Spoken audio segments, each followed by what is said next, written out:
Assalamualaikum warahmatullahi wabarakatuh. Perkenalkan, nama saya Rena Ratasari, CGP Angkatan 11 dari SMP Negeri 3 Pangandaran. Di sini saya akan menjelaskan demonstrasi kontekstual pemikiran KHD.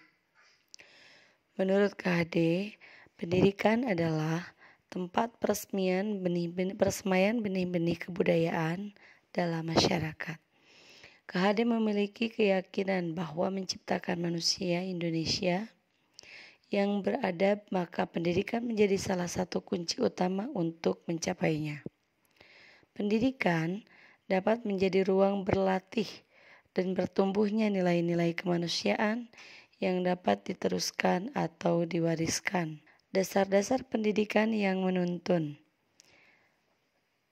KHD menjelaskan bahwa tujuan pendidikan yaitu menuntun segala kodrat yang ada pada anak-anak agar mereka dapat mencapai keselamatan dan kebahagiaan yang setinggi-tingginya baik sebagai manusia maupun sebagai anggota masyarakat.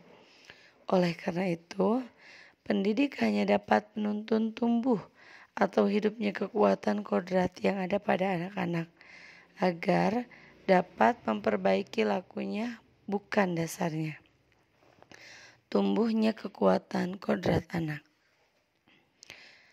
Anak itu seperti biji tumbuhan yang disemai dan ditanam oleh Pak Tani atau Pak Tukang Kebun di lahan yang telah disediakan. Anak-anak itu bagaikan bulir-bulir jagung yang ditanam.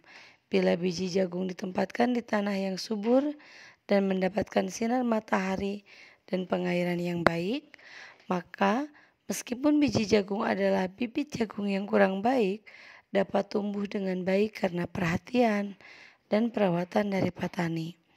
Demikian sebaliknya, meskipun biji jagung itu disemai adalah bibit berkualitas baik namun tumbuh di lahan yang gersang dan tidak mendapatkan pengairan dan cahaya matahari serta dingin, petani maka jagung itu mungkin tumbuh namun tidak akan optimal. Kodrat alam dan kodrat zaman. Ki Hajar Dewantara menjelaskan bahwa dasar pendidikan anak berhubungan dengan kodrat alam dan kodrat zaman. Kodrat alam berkaitan dengan sifat dan bentuk lingkungan di mana anak berada, sedangkan kodrat zaman berkaitan dengan isi dan irama.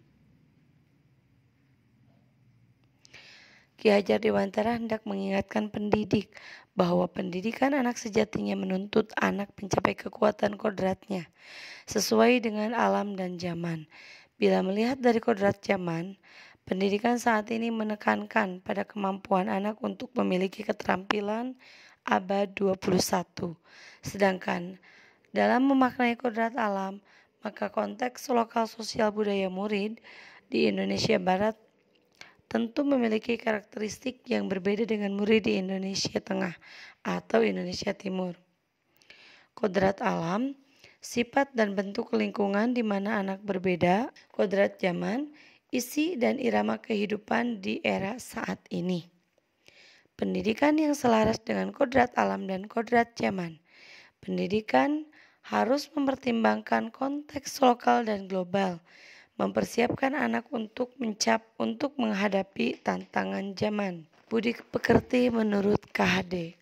Budi pekerti atau watak atau karakter merupakan perpaduan antara gerak pikiran, perasaan dan kehendak atau kemauan sehingga menimbulkan tenaga. Budi pekerti juga dapat diartikan sebagai perpaduan antara cipta atau kognitif, karsa afektif sehingga menciptakan karya atau psikomotor. Menurut Ki Hajar Dewantara, budi pekerti bukan hanya tentang pengetahuan atau moralitas, tetapi juga tentang bagaimana kita berpikir, merasakan, dan bertindak. Budi pekerti yang baik akan melahirkan tindakan yang positif dan bermanfaat bagi diri sendiri dan orang lain. Untuk menciptakan pembelajaran yang berpihak pada murid, di sekolah kami menerapkan melaksanakan kegiatan ekstrakurikuler, kegiatan kerohanian, kegiatan pembelajaran yang menggunakan model yang bervariasi. Namun, dalam mewujudkan pendidikan yang berpihak pada murid, terdapat beberapa tantangan yang dihadapi. Di antaranya, masih rendahnya minat dan motivasi murid dalam mengikuti program-program yang telah disediakan sekolah. Tradisi pendidikan di Indonesia masih banyak yang berpusat pada guru, dengan penekanan pada hafalan dan ujian. Hal ini membuat guru terbiasa dengan metode mengajar ceramah dan kontrol penuh atas proses belajar mengajar. Kemampuan guru yang belum memahami pemikiran KHD, yaitu tentang pendidikan yang berpihak pada murid. Sistem penilaian di Indonesia masih banyak yang berfokus pada ujian tertulis yang mengukur pengetahuan hafalan. Hal ini tidak sejalan dengan konsep pendidikan yang berpihak pada murid yang menekankan pada pengembangan keterampilan dan karakter.